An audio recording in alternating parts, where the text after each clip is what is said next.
El padre Miguel Ángel Fuentes es licenciado en Teología por la Pontificia Universidad Santo Tomás de Aquino y doctor en Teología con especialidad en Matrimonio y Familia por el Instituto Giovanni Paolo II de la Pontificia Universidad Lateranense.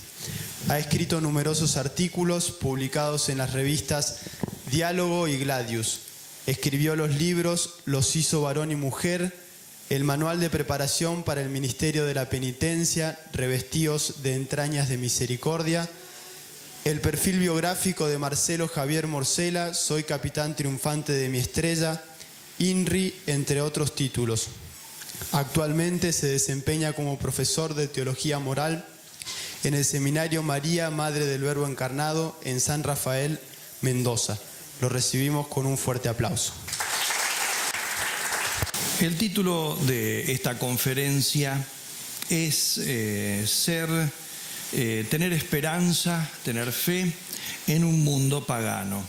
En un mundo pagano se entiende que no es el objeto de la esperanza, sino la situación que se vive. Por lo tanto, sería más correcto decirlo a pesar de vivir en un mundo pagano. Una de las cosas que maravillaron a los primeros conquistadores de América fue el picaflor. Lo llamamos nosotros también colibrí, pájaro mosca, tumuñuco, mainumbí. Incas y aztecas le daban nombres descriptivos, por ejemplo, bucle de la cabellera de la estrella de la mañana, gota de rocío, rayito de sol, hijo del viento entre los zonas.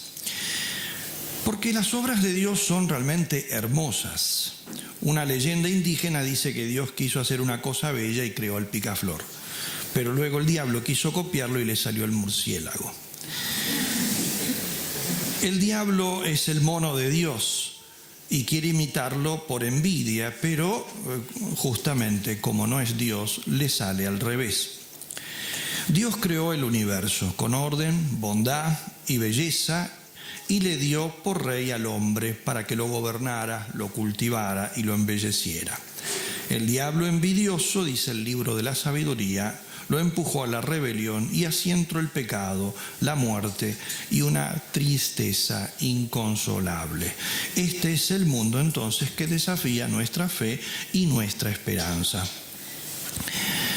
En torno al año 57, el extraordinario maestro Pablo de Tarso demostró que todos los hombres estamos necesitados de la misericordia de Dios y que ésta nos ha llegado con la encarnación del Hijo de Dios.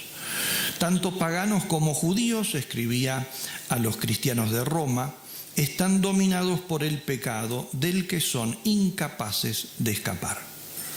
Solo la mano omnipotente y misericordiosa de Dios puede salvarlos. Esa es la tesis de la Epístola a los Romanos. El cuadro que pinta del paganismo es muy sombrío. Dice, la cólera de Dios se revela desde el cielo contra toda impiedad e iniquidad de los hombres que aprisionan la verdad en la injusticia. Los paganos entonces habían encerrado la verdad en el oscuro calabozo del silencio, sino del error. ¿La verdad sobre qué? La verdad en primer lugar sobre Dios. Y de la verdad sobre Dios, todo lo que se deriva, la verdad sobre todas las demás cosas, que no se pueden sostener, no se pueden mantener si sobre Dios se funda un concepto erróneo. Tarde o temprano también termina pagando todo el resto, ¿no? Con la luz de la razón somos capaces de descubrir y entender el mundo, a nosotros mismos y sobre todo, no también, sobre todo al Creador, primer principio y último fin de todo. Su existencia y muchos de sus atributos, que es todopoderoso, que es infinito, belleza, bondad pura, providencia amorosa, etc. Por eso dice San Pablo que los paganos quedan sin excusa, palabras suyas, porque habiendo conocido a Dios no lo glorificaron como a Dios ni le dieron gracias por ser hechura suya. Romanos 1:21.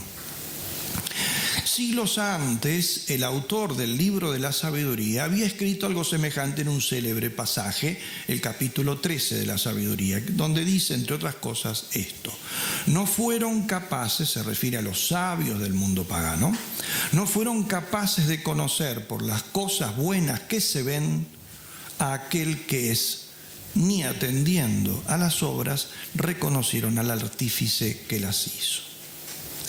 Su pecado, por lo tanto, no se limitó a desconocer a Dios, sino que pasaron adelante, dirá luego San Pablo, y lo mismo el autor del libro de la sabiduría, a algo más abominable, que es considerar dioses y adorar cosas creadas, infinitamente inferiores a Dios e inferiores al mismo hombre, dice el texto del libro de la sabiduría. Al fuego, al viento, al aire ligero, a la bóveda estrellada, al agua impetuosa o a las lumbreras del cielo, los consideraron como dioses señores del mundo. Obrando así, los hombres enturbieron la luz divina del alma.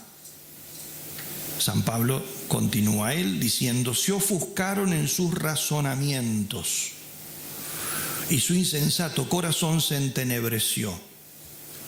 Jactándose de sabios, estoy leyendo siempre a San Pablo, se volvieron estúpidos y cambiaron la gloria del Dios incorruptible por una representación en forma de hombre corruptible, de aves, de cuadrúpedos, de reptiles. Así surgieron los dioses paganos capaces de ser representados por el mundo irracional. Gnum, un carnero; Thoth, un ibis; Horus, un halcón; Hathor, una vaca; Buto, una serpiente; El-Kab, un buitre; Apis, un buey; Mnevis, un toro. Sin hablar de los dioses adorados en árboles, flores, piedras, fuentes y palos. Me estoy refiriendo al mundo que describe San Pablo, no el nuestro. El nuestro es exactamente igual, la New Age es exactamente esto mismo. De esta manera se profana y humilla la naturaleza divina, y eso es clave en el pensamiento de San Pablo. O sea, cuando uno hace eso, cuando llama a Dios a lo que no es Dios, uno, de alguna manera, en lo que está de parte de uno, no objetivamente, a Dios no se lo puede tocar, no se lo mancilla con nada, lo mancillamos en nosotros, ¿no? Pero en cuanto está de nuestra parte, se profana y humilla la naturaleza divina. Y Dios, dice la Sagrada Escritura, es celosísimo de su gloria. Es más, todo lo que creó, lo creó para que le diera gloria. Los entregó, por eso, dice San Pablo, continúa su pensamiento, los entregó a las apetencias de su corazón hasta una impureza tal que deshonraron entre sí sus cuerpos. A ellos que cambiaron la verdad de Dios por la mentira y adoraron y sirvieron a la criatura en lugar del Creador. Los entregó, dice. Significa esto en el lenguaje bíblico, no nos olvidemos siempre que nos manejamos en ese contexto. Los entregó significa que los dejó librados a sus propias manos sin su gracia protectora, porque la forma de expresarse que tiene el mundo semítico, ¿no?, es atribuir a la causa primera lo que la causa primera no solamente causa, sino también lo que permite. Entonces, a veces esto es una permisión, no es que Dios los empuja al pecado, sino que bien, han rechazado su gracia, Él se las retira, ¿no? Lo que viene después es consecuencia del que rechazó la gracia de Dios, pero la Escritura lo expresa siempre hablando como si fuera una causa, no hay que entender siempre así, ¿no? Y qué trágicos extravíos vemos que es capaz de cometer el hombre cuando es abandonado de la mano de Dios, que deberíamos decir cuando se suelta de la mano de Dios. Los entregó Dios a pasiones infames, dice San Pablo, Romanos 1:26.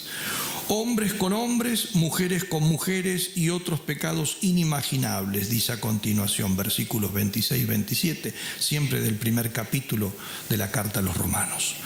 Lo que hoy algunos reivindican como un derecho, entró en el mundo como un castigo deshonroso. Dios permitió que cayesen en pecados sórdidos y humillantes. ¿Para qué? Para moverlos a humildad. y para que se diesen cuenta de cuál era la dimensión del mal que habían cometido. Eso es lo que después Dante va a llamar, no solo Dante, sino la teología medieval, Dante lo toma también de otros teólogos, lo llamará la ley del contrapaso, padecer en contra algo semejante. De modo tal que por el castigo que yo recibo, en el castigo yo me dé cuenta, si tengo este castigo, quiere decir que el pecado que cometí es tal, de tal naturaleza, ¿no? Es de tal naturaleza. Por eso entonces, para que se diesen cuenta de que habían envilecido, de que el pecado era ese fundamentalmente, haber envilecido la naturaleza de Dios con sus inteligencias y con sus actos, es por eso que ahora reciben como castigo el envilecer sus propias naturalezas, rebajándose ellas, así como rebajaron la divina al plano de lo creado y de lo creado incluso irracional, ¿no? Así también ellos mismos ahora se rebajan por debajo de los animales, porque los pecados que describe San Pablo en ese capítulo son antinaturales, cosas que los animales no hacen. Porque su pecado deformaba la naturaleza de Dios en sus inteligencias y en sus corazones, la consecuencia es que ellos terminan cayendo en una degradación de sus propias naturalezas, y no solo en su inteligencia, sino en sus actos.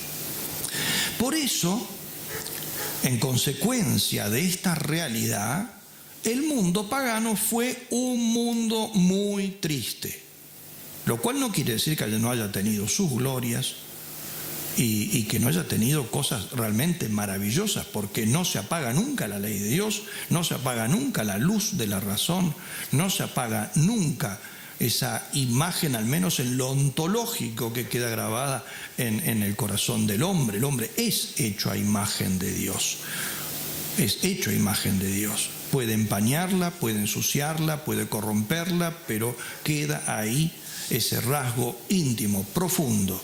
Y por lo tanto, por eso las obras de los hombres también reflejan justamente el orden, la belleza, la sabiduría. Pero lo que empieza a primar no es eso, sino ese desorden, esa corrupción que han corrompido, que han introducido con su pecado.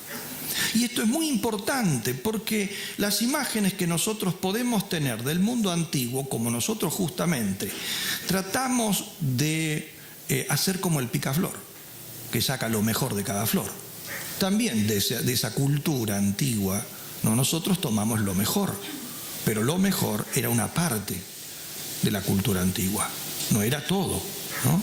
Muchos piensan que los paganos coronaban sus cabezas de laureles y flores y pasaban el día danzando al son de arpas y flautas en banquetes donde el vino corría como agua por las acequias, pero no era así. Que el vino corría como agua por las acequias puede ser que sí, pero las consecuencias no eran las que nos pintan a nosotros, ¿no? Había entre ellos, como digo, mucha gente ordenada, seria, respetable, pero otros eran desenfrenados, licenciosos. Unos eran mansos, otros crueles, unos buenos, otros malos, pero salvo honrosas excepciones, la mayoría de ellos concordaba en un rasgo peculiar, incluso los buenos. Vivían oprimidos por la desesperación. El paganismo fue por eso un mundo triste y deprimido, porque la alegría o la desesperación no dependen de la situación actual que nosotros vivimos, sino de la futura que proyectamos.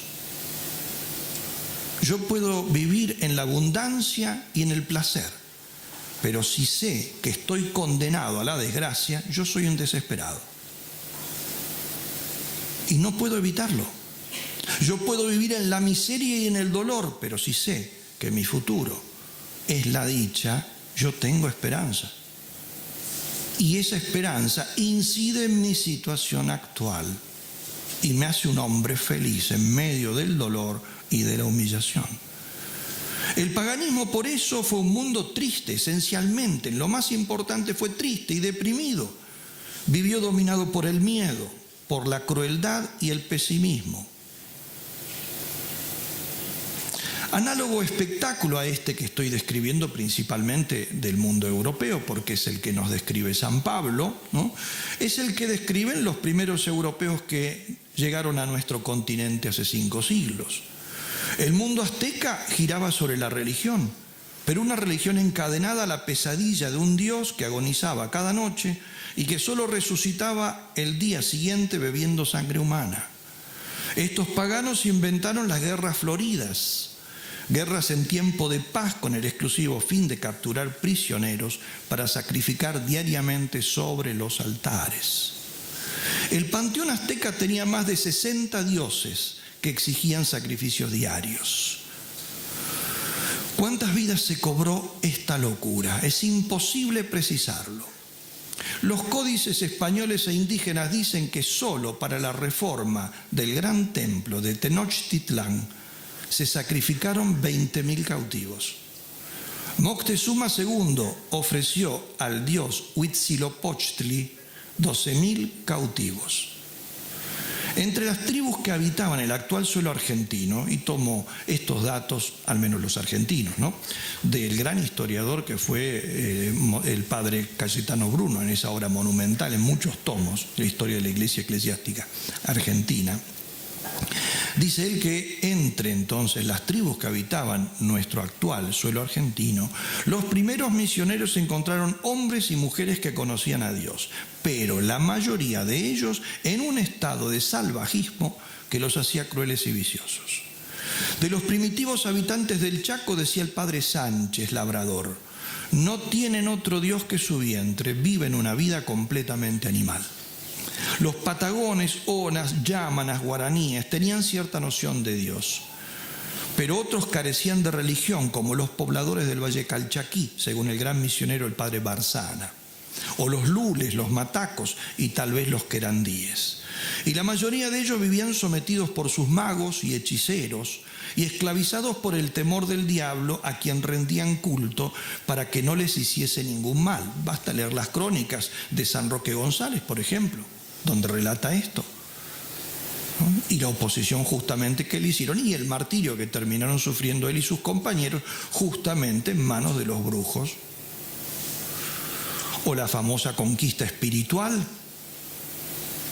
de Ruiz de Montoya, donde relata el misionero más grande que tuvieron los guaraníes, ¿no? El que hizo el éxodo guaraní desde el primitivo Guairá a la zona donde actualmente están lo que nosotros llamamos las reducciones jesuitas.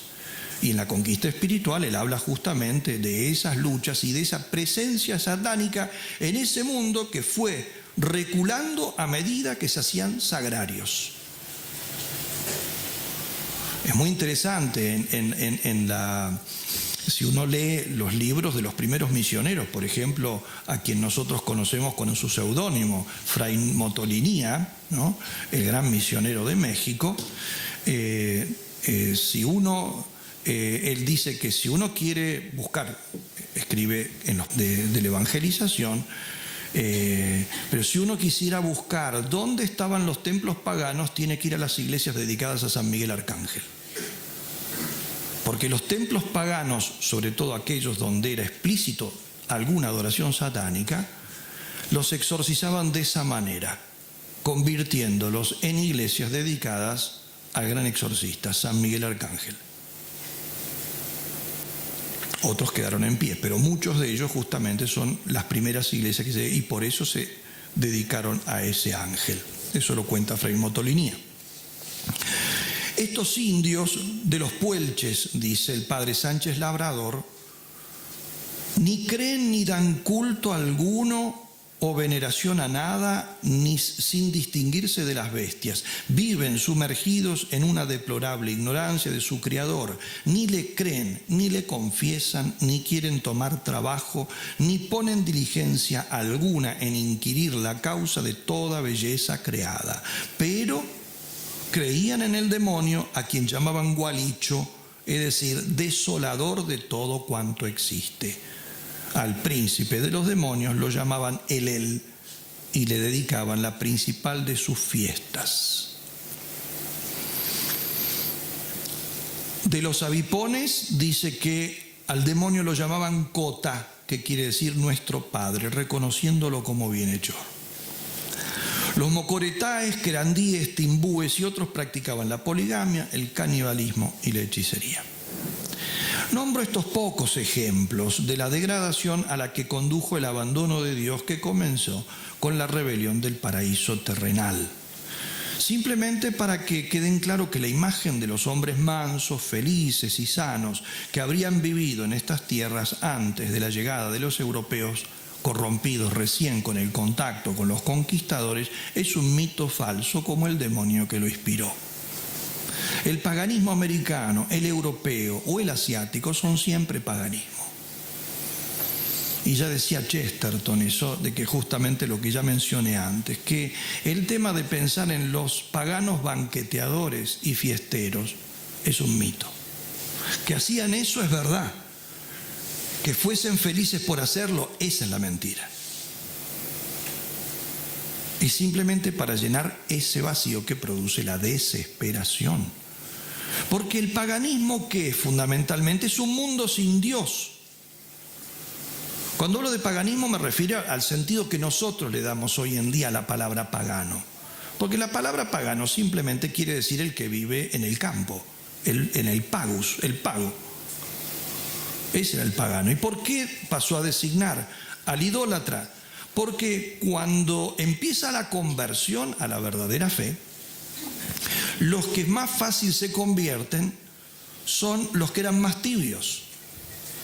Y los que eran más tibios eran los de la ciudad, que le venía bien cualquier cosa, como también pasa en nuestro tiempo. ¿Y quiénes eran los más afincados en sus creencias? Como ocurre hoy en día, la gente del campo.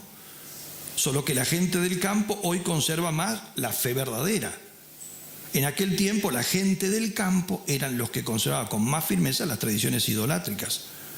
Por eso es que se los llama pagano justamente a los idólatras que se aferran a sus tradiciones, ¿no? Por lo tanto, paganismo significa aquí, en lo que yo estoy usando, quiere decir justamente la idolatría, que es de la que habla San Pablo y la que habla el libro de la sabiduría. El paganismo, entonces, en ese sentido, es, como he dicho, un mundo sin Dios. No deben engañarnos la multitud de dioses que veneraban. Nosotros vamos ahora a los museos de historia antigua en Europa y nos encontramos con imágenes de cientos de dioses. Y uno dice, ¿cuánta fe tenían? No tenían ninguna. Ese es el problema. El panteón romano, en el panteón romano cabía cualquier dios, pero eso no es un signo de fe, sino de escepticismo y de incredulidad. El emperador de Roma creía en muchos dioses. De hecho, también creía que él era uno de ellos. Un Dios, sin embargo, que no podía evitar los dolores de muelas ni las descomposturas que seguían a sus interminables banquetes. Y por eso era esclavo del miedo a sus rivales, y sabía que siempre merodeaba un puñal traicionero dispuesto a convertirlo en un Dios, porque sobre todo lo deificaban cuando se morían, ¿no? O sea, un Dios muerto. Él se creía un Dios o un semidios, pero sentía miedo, lloraba y se le ponía la piel de gallina. ¿En qué se diferenciaban los otros dioses de su panteón si era él quien los declaraba dioses? El mundo pagano por eso creía en muchos dioses, es decir, no creía en ninguno. Y de ninguno podía esperar sobre todo salvación. Aún sí creía, porque evidentemente que había gente y gente. Y algunos sí creerían con sinceridad. Y habría algunos que intuirían que ese panteón de dioses era simplemente una forma mitológica de expresar la fe en un ser o en muchos seres que no son estos, que no están limitados, que no tienen, no tienen forma de animal, de pájaro, de esto, de árbol, de lo que sea, como se los planteaba su panteón, pero igualmente no sabían lo que era. Ahora, lo que sí, por más que creyeran en algo distinto y más espiritual, ese no podía salvarlos. Por eso, hablando religiosamente, el paganismo fue un mundo triste y sombrío. No debe extrañarnos que para muchos paganos la salida del sufrimiento y de la derrota fuese con frecuencia el suicidio. Como nos lo recuerdan los nombres de un Séneca, Catón, Dido, Bruto, Marco Antonio, Cleopatra, Aníbal y la lista interminable de célebres suicidas. Así se presentaba el paganismo sin salvación, con una inmortalidad sombría y amnésica, como incluso lo describen los mejores de la antigüedad, porque esa ultratumba que describe un Homero o un Virgilio es una existencia que es una existencia muy desgraciada, amnésica, o sea, ni siquiera tienen recuerdo. Imagínense lo que significa vivir sin recuerdo, el perder la memoria, no saber a quiénes has amado, ni quiénes te aman, y pensar que eso es para siempre. Eso es el infierno. Si no hay tormentos, es una cosa secundaria, porque el mayor tormento es ese. Y ese es la ultratumba que describe un Homero y un Virgilio. El paganismo es un ejemplo notable, no es ni el único ni el más grave quizá entonces, del daño que hizo el pecado original. Este no corrompió nuestra naturaleza, pero la privó de los dones sobrenaturales con que Dios la había engalanado: la gracia, la inmortalidad, la impasibilidad, la ciencia, el gobierno perfecto, y la hirió en su vigor original hacia la virtud. La tradición menciona 4 heridas fundamentales que nos dejó el pecado: la ignorancia o debilidad intelectual para encontrar sin errores la verdad, especialmente la verdad sobre Dios. Y el mayor testimonio que tenemos esto es los profesores de filosofía, de historia de la filosofía. ¿Qué es la historia de la filosofía? Es la historia, sobre todo de la filosofía antigua, es la historia de los grandes esfuerzos que hicieron las mentes más preclaras para llegar a la verdad. Pero lo que dice uno lo contradice el otro. Es decir, que ni las mentes más preclaras pudieron llegar. Por eso es que Santo Tomás explicará después que es moralmente necesaria la ayuda de Dios, incluso a nuestra naturaleza intelectual, porque no podemos llegar con seguridad, ni prontamente, ni sin riesgo de error, a las verdades fundamentales sobre Dios, sobre nosotros mismos, sin una ayuda de Dios. Pero eso no porque la naturaleza humana sea en su esencia algo defectuoso, sino porque ha introducido en ella una herida, el pecado original, la herida que se llama ignorancia, técnicamente hablando. La malicia de la voluntad o debilidad para atender al auténtico bien y vivir la justicia, la concupiscencia afectiva por la que nuestra carne apetece cosas contrarias a la razón y nos sumerge en un mundo de pasiones, y la cobardía por la que tememos el sufrimiento, rehuimos lo difícil, esquivamos la defensa de las causas justas y nos cuesta tanto jugarnos por las cosas nobles cuando implican perder algo. El pecado original deja al hombre librado a sus propias fuerzas, expulsado de la presencia de Dios, como leemos en el libro del Génesis. Adán y Eva expulsados del paraíso y un querubín puesto en la puerta con una espada flameante para que el hombre no pueda entrar por ahí. No que no pueda entrar, por ahí no puede entrar, por la puerta fácil. Tiene que hacerlo por la difícil. La del sufrimiento, la de la expiación, la de la conversión y sobre todo esperando la redención de Cristo, ¿no?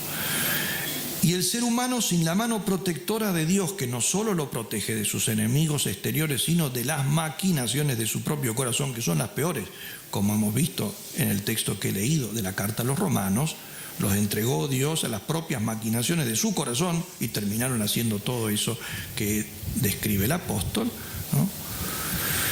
Si abandonó a Dios el hombre, gozando de su amistad en el paraíso terrenal, ¿qué no será capaz de hacer una vez alejado de Dios? Hesíodo, 8 siglos antes de Cristo, nos dejó un mito que ejemplifica estos efectos.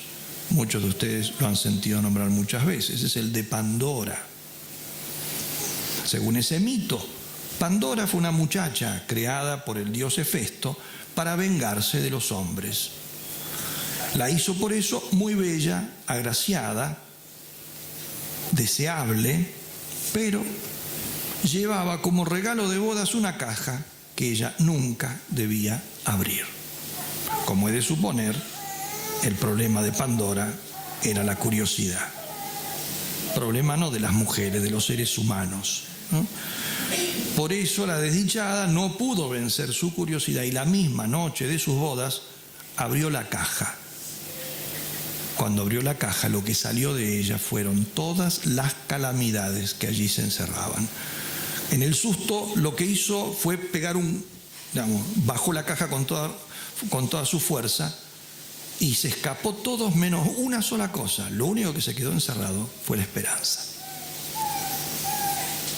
Todas las calamidades girando, menos la esperanza. Es curioso, en el mito de Pandora. No tenían esperanza, se quedó encerrada. La culpa no es de Pandora, es de Adán. En realidad, Pandora es un mito de Adán. Sin conocer a Adán, en realidad, el mundo antiguo intuyó esa culpa original, ¿no? Que no fue un acto de curiosidad, sino de otra cosa, ¿no? Del pecado que introdujo en este mundo el primer hombre. Y con él, con el pecado, todos los males que se adueñaron de él, de este mundo. El primero y más grave, la división entre el hombre y Dios. Es el primer mal. Me abandonaron a mí, dice Dios por boca del profeta Jeremías en un texto admirable, ¿no? Del capítulo 2 de su profecía. Luego la división dentro del mismo hombre, como lo expresa San Pablo en la carta a los Romanos, el capítulo 7, cuando dice: no soy yo quien obra, sino el pecado que habita en mí. Pues advierto otra ley en mis miembros que lucha contra la ley de mi razón y me esclaviza a la ley del pecado que está en mis miembros. Dos leyes, una la conciencia y otra la de los deseos torcidos. A esa división interior, división del hombre con Dios, división del hombre en sí mismo, a esta sigue la enemistad entre los mismos hombres. Desde el primer instante hay que releer la Sagrada Escritura una y otra vez y ver lo que en el fondo nos dice. Adán acusa a Eva, Caín asesina a su hermano Abel, Esaú trata de matar a su hermano Jacob. Los hermanos de José deciden primero matarlo, luego terminan vendiéndolo como esclavo. Unos se hacen perseguidores y verdugos de sus propios hermanos. Y esta es la Sagrada Escritura que nos habla de los hombres. Y finalmente la división entre el hombre y el mismo mundo que lo rodea. Esto ya está en el Génesis. Por haber comido del árbol que yo te prohibí comer, queda maldito el suelo por tu culpa. Con fatiga sacarás alimento de él todos los días de tu vida, espinas y abrojos te producirá, con el sudor de tu rostro comerás el pan. El hombre con el pecado arruina incluso la misma tierra que pisa. Y su pecado la lleva a destruirla con ese afán destructor. Por eso en el Apocalipsis, en el juicio final, dice Dios: ahora llega el momento de arruinar a los que arruinaron la tierra. Porque la han corrompido, la han usado, le han dado un uso que no es el que tenía que tener, un uso en contra del mismo hombre, en contra del mismo Dios. El libro de la sabiduría describe al hombre pecador diciendo, por eso, los impíos con las manos y las palabras, o sea, con sus actitudes, con sus gestos y sus palabras, llaman a la muerte. Teniéndola por amiga, se desviven por ella y con ella conciertan un pacto. El pueblo judío no fue una excepción. Uno podría decir, bueno, usted está hablando del paganismo, ¿eh? La historia de la salvación es la historia de dos pueblos. En la Sagrada Escritura se enfoca principalmente la atención sobre el pueblo elegido y el otro pueblo está allí como la contraparte. Yo he hablado más de la contraparte, pero el pueblo elegido por Dios no es ninguna excepción. Por eso San Pablo, después de haber hablado esto que he dicho sobre el paganismo, dice algo semejante respecto al judaísmo. Recibió una vocación divina y una ley santa, pero jalonó su historia de apostasías y traiciones a Dios. Por eso San Pablo les dice, a continuación de lo que ha dicho a los paganos, le dice a los judíos: tú predicas no robar y robas. O sea, tú tienes la ley. Ellos ni siquiera tienen la ley escrita, la tienen en sus corazones. Pero tú tienes más. Dios te la ha revelado. Por eso tú la predicas y haces muy bien, pero haces lo contrario. Tú predicas no robar y robas, prohíbes el adulterio y adulteras, aborreces los ídolos pero robas sus templos, o sea, te enriqueces con sus templos. Eso es lo que él está diciendo. Tú que te glorías en tener la ley, transgrediéndola deshonras a Dios. Porque como dice la Escritura, San Pablo cita a su vez el Antiguo Testamento, el nombre de Dios por vuestra causa, o sea, por la del pueblo elegido, es blasfemado entre las naciones. Como sigue pasando hoy en día, incluso en el cristianismo. ¿Cuántos las cosas que dicen denigrando el catolicismo no las dicen apoyándose quizá en ejemplos que le dan los católicos, los malos católicos? Ustedes predican eso, pero ¿y qué religión tiene fulano de tal y fulano de tal y fulano de tal? Imagínense, si tenemos presidentes abortistas, y no en nuestro país solamente, y se dicen cristianos, y algunos se dicen católicos, ¿qué nos puede esperar? ¿Qué pueden decir de nosotros el mundo?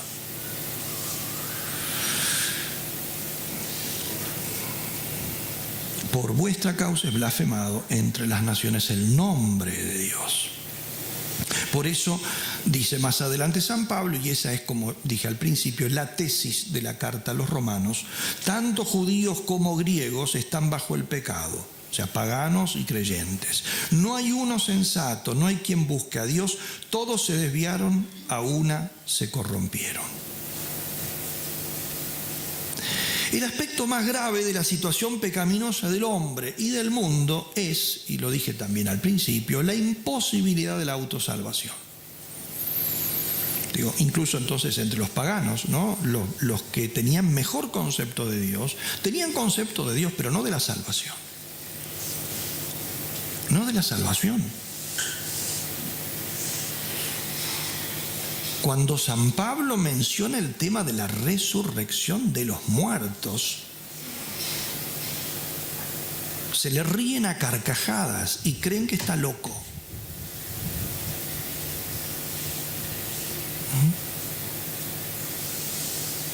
Eso fue en Atenas, el lugar de la filosofía, de los grandes filósofos, ¿no?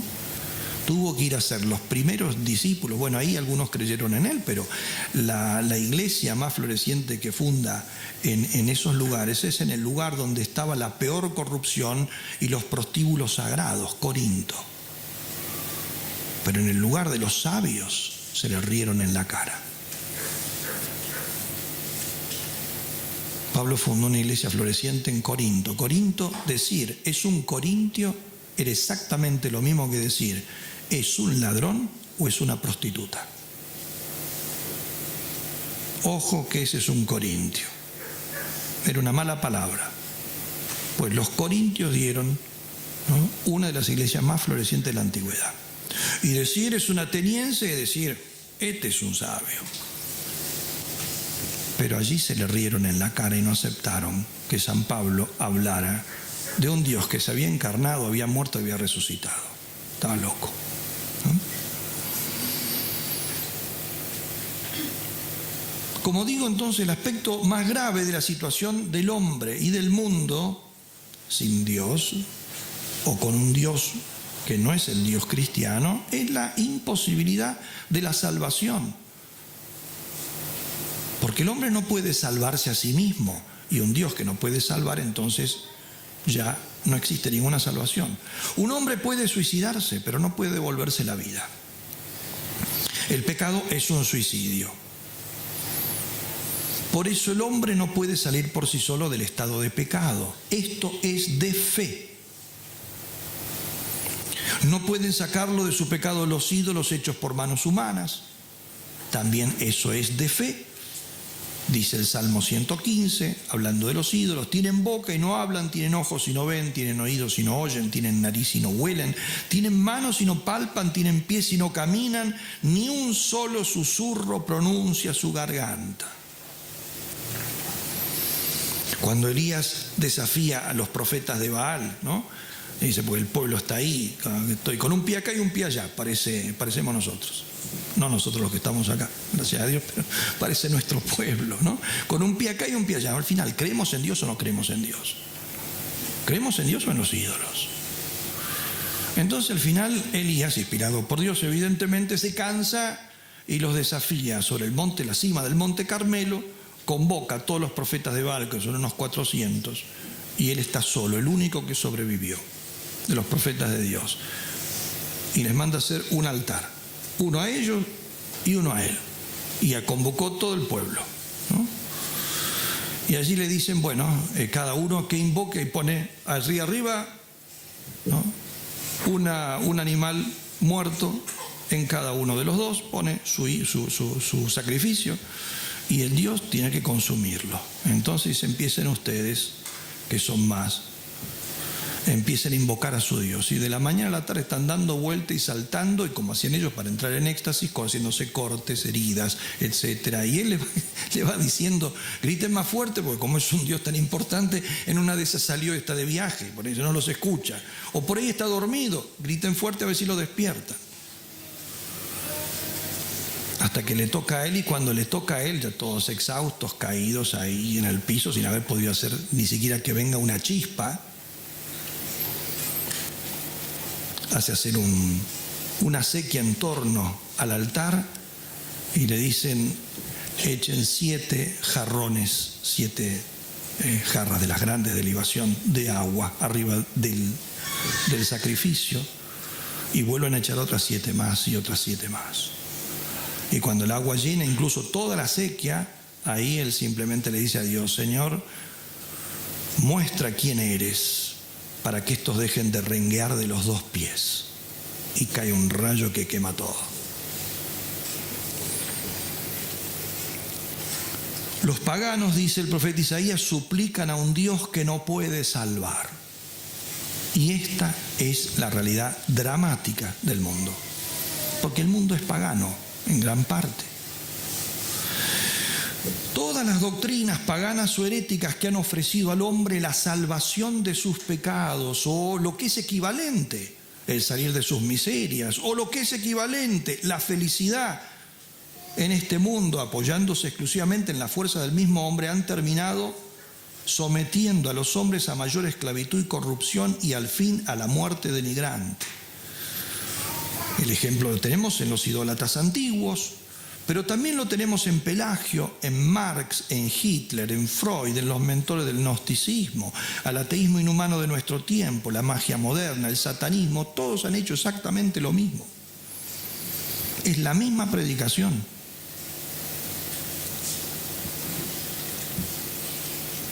Bueno, comencé hablando del picaflor, que es la obra hermosa de Dios, y del murciélago, remedio del diablo, y me quedé solamente con el murciélago, ¿no?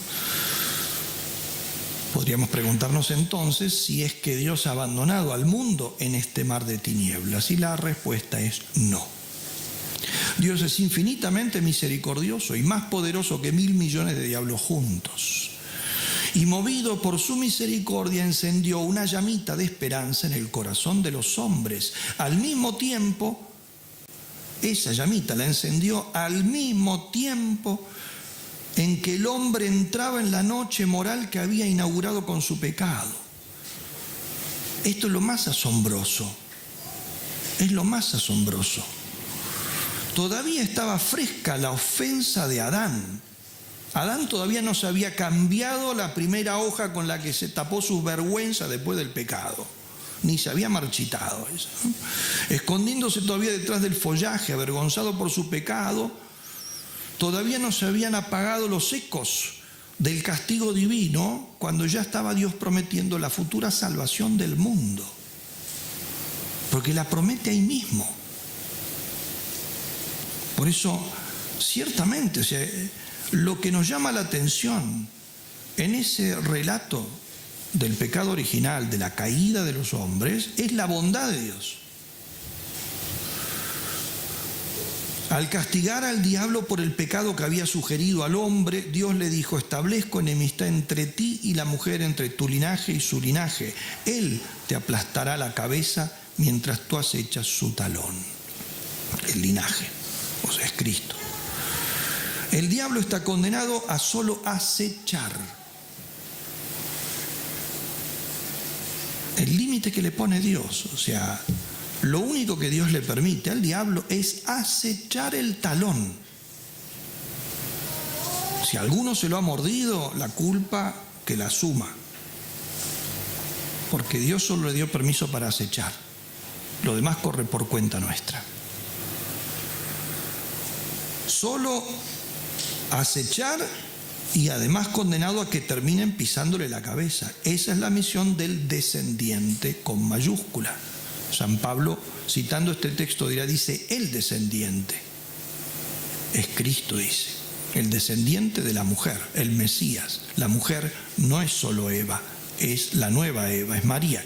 Por eso ese texto se conoce como el protoevangelio, el primer evangelio, el primer anuncio de la buena nueva, eso quiere decir primer evangelio.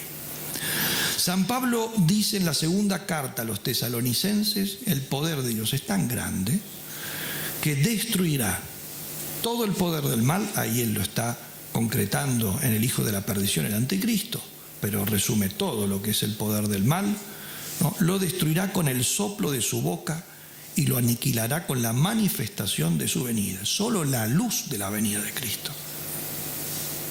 Solo la luz de la venida de Cristo. Es interesantísimo en el Apocalipsis cuando Juan describe todo el ejército enemigo, ¿no? Lo hace con todo lujo de detalle. Después describe el ejército de Cristo sobre el monte Sión, los santos, todo. Y después no describe la batalla. Se pasa un capítulo entero describiendo los dos ejércitos y no describe la batalla. Dice simplemente que triunfó el Cordero. Porque la batalla es simplemente el mostrarle la luz de su rostro.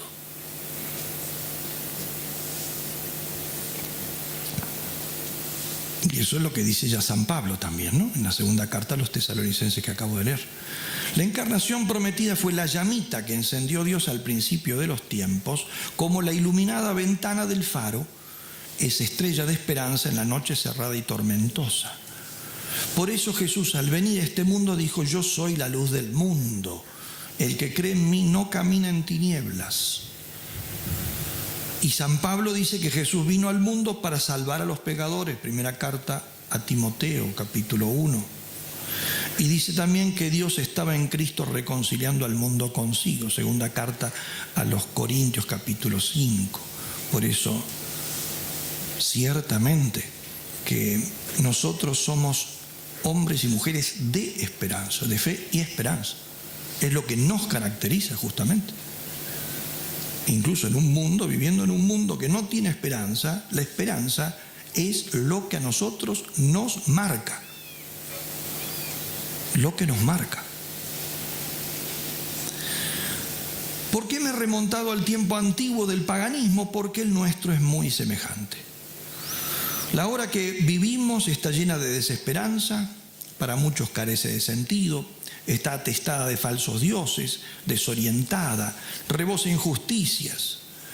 Nuestra época fascina a los incautos con espejismos tecnológicos que no son sino antesalas del infierno, adornadas con cortinas de terciopelo y mullidas alfombras, pero es solo la antesala. Solo la antesala. Es el engañoso vestíbulo del horror. Desde hace varios siglos nos hemos empeñado en fabricar un paraíso humano sin Dios. hemos querido probar si somos capaces de construir un picaflor con nuestras propias fuerzas y nos ha salido un negro murciélago vampiro que revolotea en torno a nuestro chupándonos la sangre. Pensemos en el infierno de la droga que se expande como una mancha de aceite, en el sexo sin amor ni matrimonio, en el aborto que se pretende derecho de toda mujer, en la eutanasia que se impone como un deber al anciano y al enfermo que ya son improductivos. Pensemos en los muchachos y las chicas que en su escuela nunca oyen hablar de Dios, ni del cielo, ni del alma. En la confusión en la que han sumido las nuevas generaciones que ya no saben si son hombres, mujeres, mitad y mitad, ni lo uno ni lo otro, si tienen que elegir o tienen que alternar, si deben amar u odiar lo que son. Pensemos en la depresiva imagen que tenemos del mundo político, económico, de los intereses mundiales, en los violentos de todos los colores, en los mentirosos, en los que dicen medias verdades, en los que difunden falsedades a puñados, sumiéndonos en la total incertidumbre de qué es verdad y qué es mentira. No sabemos a quién creerle y de quién dudar, quién es auténtico y sincero y quién te vende el cuento del tío y quién no. Pensemos en nuestra situación actual. Vacuna sí, vacuna no, virus sí, virus no, pandemia sí, pandemia no, muertos sí, muertos no. Nadie sabe qué es verdad.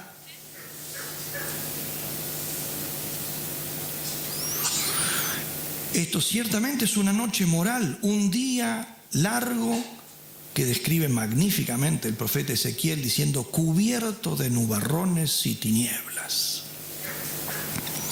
Estamos cargados por eso, no nosotros, gracias a Dios, pero el mundo en sí, de desesperanza. Lo vemos en la forma trivial en que se habla del suicidio hoy en día. De la eutanasia, pero en Europa las discusiones sobre la eutanasia es como si estuviéramos discutiendo de si subir o bajar el precio del dentífrico.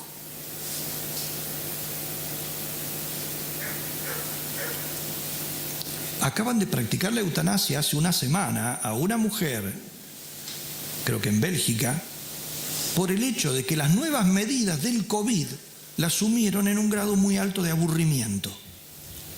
Entonces no tiene la pena vivir. Pidió la eutanasia por situación de aburrimiento. Pero lo peor de todo no es eso, porque tenemos un loco para cada gusto. El tema es que se la concedieron. Entonces, ¿el loco es el que lo pide o el que se lo da?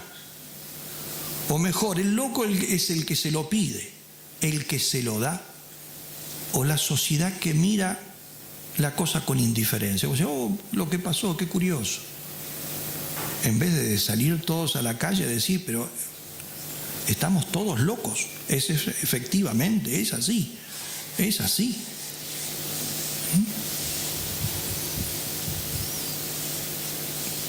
En el silencio, esa desesperanza se nota en el silencio que pesa sobre los temas eternos. En el desprestigio de la pureza, de la castidad. Hay personas que hoy en día, incluso católicos, que les da vergüenza decir que son castos.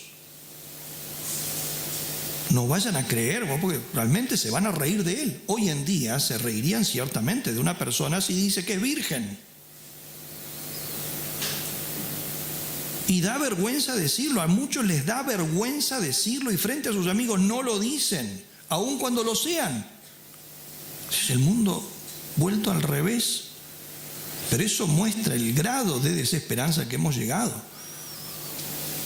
El desprestigio por el matrimonio fiel, por la inocencia, por el pudor. Lo respiramos en el materialismo, en la ansiedad por medrar, por tener cosas inútiles, por pedir una limosna de felicidad a un videojuego, a un teléfono, a una pantalla de plasma. Lo palpamos en la violencia que nos aplasta, en los nuevos héroes que transpiran venganza, que hacen justicia matando a sus enemigos y que responden a la violencia y a la injusticia con mayor violencia. Un mundo así es un mundo que ha perdido la fe, que ha olvidado la caridad y que no tiene ya pizca de esperanza. ¿Cómo podría sorprendernos que un mundo así se vuelque al gnosticismo, a la New Age, a la magia, al esoterismo y al culto a Satán, que están creciendo todos estos, pero de forma vertiginosa, sobre todo entre los adolescentes, pero no solo? Algo tiene que llenar evidentemente ese vacío de Dios que hemos creado. Parece que Isaías pensaba en nosotros cuando describía a los hombres de su tiempo con palabras que le cuadran mejor a los nuestros. Decía así: esperábamos la luz y hubo tinieblas, la claridad y anduvimos en oscuridad. Palpamos la pared como los ciegos, como el cieguito va caminando así.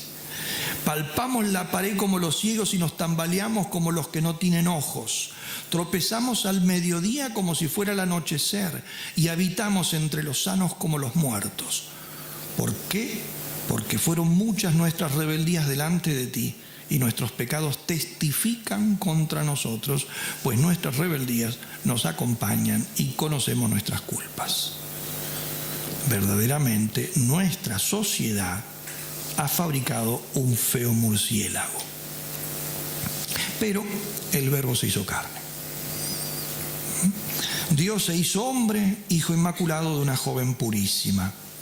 Si al principio de los tiempos la promesa redentora de Dios brilló, como dije antes, como una lucecita en la noche oscura, y en el momento en que Adán apagaba la luz, Dios encendía esa esperanza, fue en el mismo momento, como digo.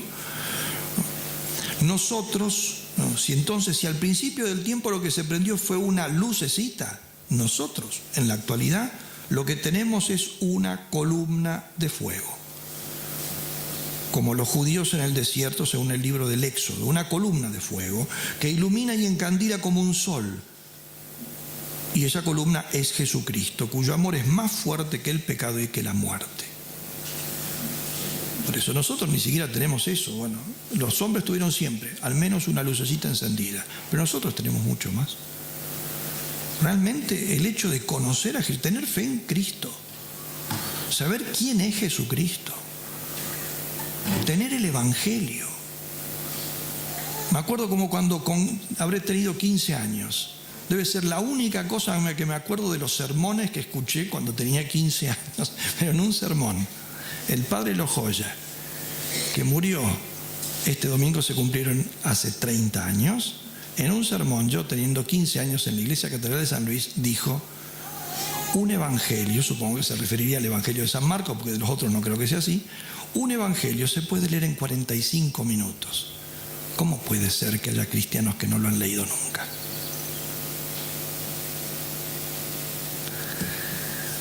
Y si hemos leído, y si leemos, y releemos, y releemos, y una y otra vez hasta que se nos grabe, como lo sabían algunos santos de memoria, Santo Domingo de Guzmán sabía de memoria el Evangelio de San Mateo, nosotros tenemos una antorcha encendida que nos encandila.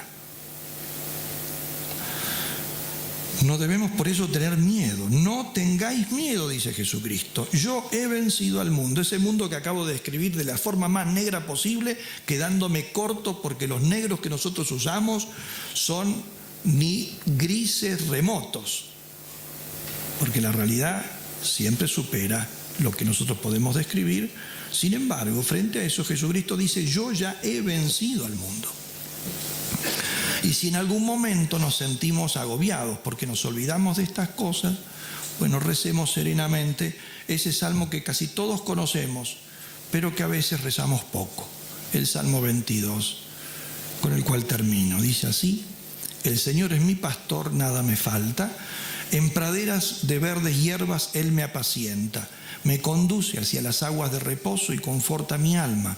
Él me guía por senderos de justicia por amor de su nombre. Aunque pase por valles sombríos, no temo mal alguno, porque Él va conmigo. Su vara y su bastón me serenan. Sí, la dicha y la gracia me acompañan todos los días de mi vida. Mi morada es la casa de Dios a lo largo de mis días.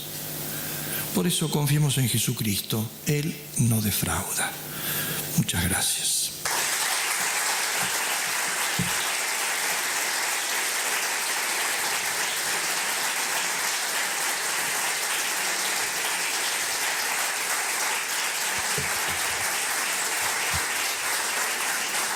Agradecemos al Padre Miguel su conferencia plenaria y ahora tenemos un ratito para preguntas. Ya enseguida son los talleres, así que si hay alguna pregunta.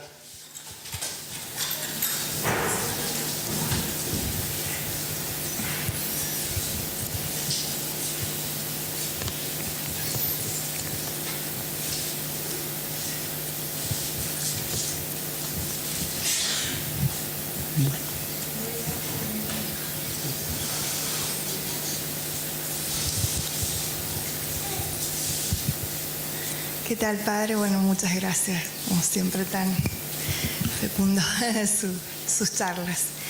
Usted nos ha hablado del mundo pagano. ¿Existe la posibilidad de que ese paganismo invada la Iglesia o puede estar sucediendo eso? Bueno, eso está profetizado, no solamente existe la posibilidad. Justamente el Apocalipsis también habla de eso, ¿no? En las cartas a las 7 iglesias, que es el marco, ¿no? Como vendría a ser el envío a la iglesia del gran mensaje revelado en el Apocalipsis, que comienza propiamente a partir del capítulo 4. Los primeros 3 capítulos son las cartas a las 7 iglesias. A las cuales se les dice que tienen que recibir justamente lo que el Espíritu dice a las iglesias. Pero lo que el Espíritu dice a las iglesias no es la cartita de cada una, sino el resto del Apocalipsis, ¿no? Ahora, la descripción que se va haciendo de cada iglesia, que puede aplicarse a muchas cosas diversas, la situación de cada alma, las comunidades cristianas, las épocas distintas, ha habido muchas interpretaciones, ¿no? Pero ciertamente representan la iglesia en su totalidad y a lo largo de la historia y a lo largo en el espacio. Por eso son 7 iglesias de todas las comunidades del Asia Menor. San Juan elige 7 que incluso se encuentran en un camino circular. Incluso en el orden que él las dice, es como si un mensajero va girando a cada una de ellas, ¿no? Por lo tanto, lo que significa el número 7, la circularidad y todo, significa que el Apocalipsis va dirigido no a las 7 iglesias del Asia Menor, a las que se las manda San Juan, sino a toda la iglesia universal. En el tiempo, y en el espacio, a todos los cristianos de su tiempo y a todos los cristianos de todos los tiempos. En cada una de esas iglesias, San Juan va describiendo luces y sombras. Algunas más luces, algunas luces y sombras equilibradas. En las últimas, sobre todo la de la Odisea, sombras con muy poquitas luces. En todas esperanza, en todas llama a la conversión. Pero las sombras que va describiendo son, como dicen los estudiosos, son todos infiltraciones, claudicaciones frente al paganismo. Por lo tanto, está simbolizando eso ciertamente. O sea, la iglesia, que el paganismo invade la iglesia, pero somos testigos. Muchos cristianos viven como paganos o tienen rasgos paganos, muchos rasgos paganos. Algunos incluso solamente del cristianismo solamente tienen el rito del bautismo y ni siquiera la fe comparten que se fue profesada allí. Lo que ellos creen es más bien una doctrina gnóstica o una doctrina pagana. Empezando porque muchos de ellos no tienen esperanza. Se podría hablar mucho de esto, pero con eso basta. O sea, ciertamente que sí, como digo, eso está dicho en la Sagrada Escritura, está dicho en el Nuevo Testamento. El Nuevo Testamento, las amonestaciones de San Pablo, muchas veces lo que a las distintas iglesias a las que le escribe, las cartas que escribe, muchas de ellas son infiltraciones paganas, ¿no? ¿Cómo puede ser que algunos de ustedes no crean en la resurrección de los muertos? Si no resucitaron los muertos, entonces Cristo no resucitó, entonces nuestra fe es vana. Eso eran los corintios. Muchos no creían en la resurrección de los muertos. Y él se las había predicado. Dice, ¿pero qué les fui a predicar? Le dice. Exactamente lo mismo que en Atenas. Se habían burlado, se lo habían recibido. Pero después algunos de ellos empezaron, a decir, bueno, pero esto es que quedamos medio en ridículo con los sabios, pues cada vez que le hablamos de la resurrección se nos ríen, claro, como se le habían reído a San Pablo, se le estaban riendo a ellos, entonces empezaban ahí, bueno, sí, resurrección. Quien dice resurrección dice, o sea, que el alma es inmortal. No, resurrección es otra cosa.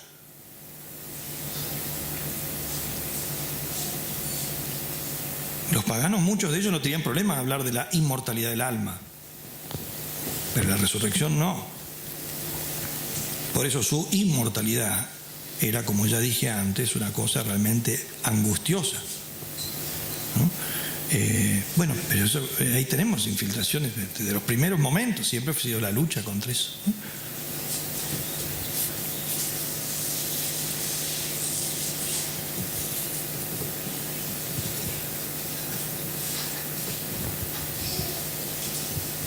Buen día, Padre, muchas gracias. Una pregunta.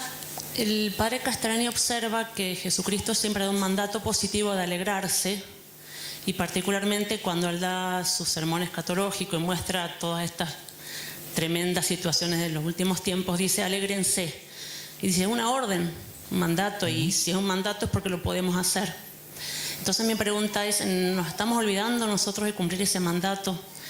¿Y cómo podemos alegrarnos en medio de todo esto? Porque si algo nos ha ganado es esa tristeza que usted describía del paganismo, y yo veo que también nos ha ganado a los cristianos.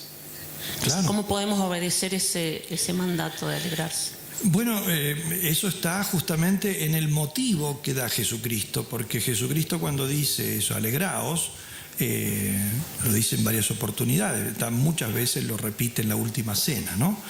Y fundamentalmente el motivo que da es el que yo leí ese texto, es yo he vencido al mundo. Yo he vencido al mundo. Entonces, técnicamente hablando, a ver, la alegría, ¿qué la causa? La causa la certeza de alcanzar el fin. Yo he vencido al mundo, punto. Y estamos llamados a asociarnos a la victoria de Cristo, a pelear con Cristo y participar de su victoria, ¿no? Entonces, el problema de la tristeza es de aquellos que en realidad no les empiezan a perder interés en el fin y prefieren justamente quedarse en el puente, en el intermedio. El puente es el vivir en este mundo donde están todas las cosas mezcladas. Hay algunos que realmente lo que quieren es eso. Entonces, evidentemente, si uno se queda tratando, digamos, de que el fin de uno sea vivir bien aquí, evidentemente eso no lo puede producir. Entonces él dice, pero si yo lo que quiero es la vida eterna, y la vida eterna Jesucristo me la asegura si me mantengo unido a Él, no puedo tener dudas sobre eso. Que con la misericordia de Dios, queriendo justamente eso, porque es que lo quiero, ¿no? Y ese querer no lo puedo tener si no lo suscita Dios en mí, entonces el fin lo tengo prometido. Por lo tanto, de ahí viene la fuente de la alegría. Pero lo que pasa es que muchas personas no quieren el fin. Es así, digamos, el problema es este. Hay una persona, si alguien me viene y dice, yo soy una persona muy triste, perfecto, porque usted no quiere irse al cielo. Ese debe ser el único motivo. El único motivo tiene que ser ese. Bueno, sí, quiere irse dentro de muchísimo tiempo, pero no quiere irse ahora. Ahora quiere estar acá. Bueno, si quiere estar acá, pague el precio de estar acá, de enamorarse de esto de acá. Esto de acá es ambiguo. Entonces no puede haber alegría perfecta. Aquí las alegrías están presentes, pero están siempre mezcladas. Entonces Jesucristo da ese motivo, alegraos, pero yo he vencido al mundo. Entonces el tema es ese. Me parece que la pérdida de la alegría en el cristiano es por olvidarse para qué vino este mundo, que es para ganarse con el otro. En cambio, si piensa que vino este mundo para quedarse en este mundo, bueno, en parte este mundo no le está dando lo que él buscaba, porque es así, porque Aquí está todo mezclado, hay muchas alegrías, ciertamente, nadie las niega. Nosotros nos alegramos con muchísimas cosas, pero eso siempre, estamos. Pasa que uno se acostumbra a sufrir, pero siempre estamos sufriendo. Es así.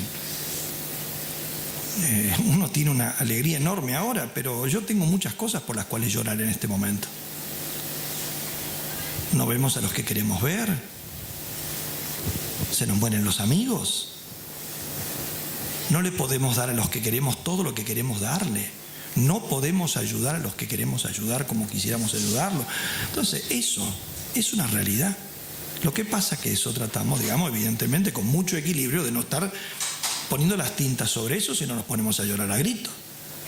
Y termina pesando mucho lo otro, la fe pesa tanto que eso, bueno,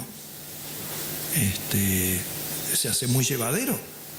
Pero por eso lo de San Agustín, la iglesia peregrina en este mundo entre las persecuciones del mundo y los consuelos de Dios. La iglesia y cada uno de sus miembros. Esa es la realidad.